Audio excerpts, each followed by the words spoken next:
nagtatrabaho na po akong janitor. At ang nagpaaral sa akin, hindi yung magulang ko. Kasi walang kakayahan na magpaaral. Ang nanay ko, labandera, ang tatay ko, driver. Yun po, totoo. Nung ako ay gumraduate ng elementarya, ang kasama ko, hindi nanay ko.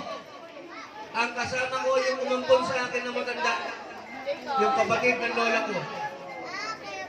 Kaya ko sinasabi to, kasi natutuwa ko, nandyan kayong mga magulang, kasama ang inyong mga anak.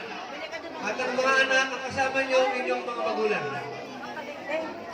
Tumarating na po ating congresswoman, napakagandang congresswoman J. Lacson Noel. Palagpakan ko lang sa congresswoman.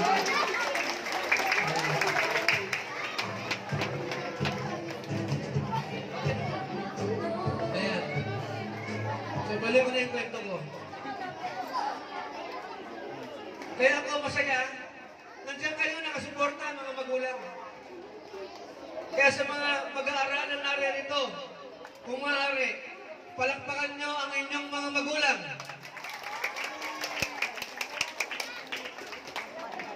Kaya ako po, ang pangarap ko sa mga mag-aaral na narito ngayon, na binigyan ng pagkilala, ay makapagtapos kayo ng inyong pag-aaral. Dahil, nung ako po ay nakapagtapos na ng pag-aaral, nabago na buhay ko.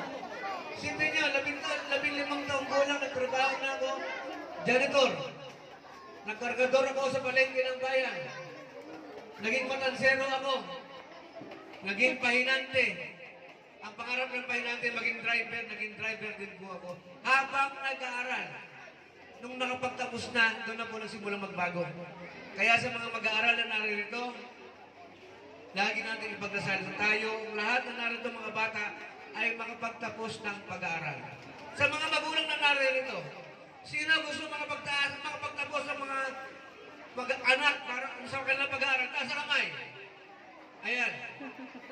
Kaya ako, binabasbasan ko lahat ng mga batang to, makapagtapos sila ng pag-aaral. Nang sa ganun, ang inyong mga pamilya ay umasenso at umunlad. Amen? Amen! So, congratulations sa mga mag-aaral. Congratulations din sa mga mami at daddy na narito. Maraming salamat at magandang umaga po sa inyo lahat. Thank you. Thank you.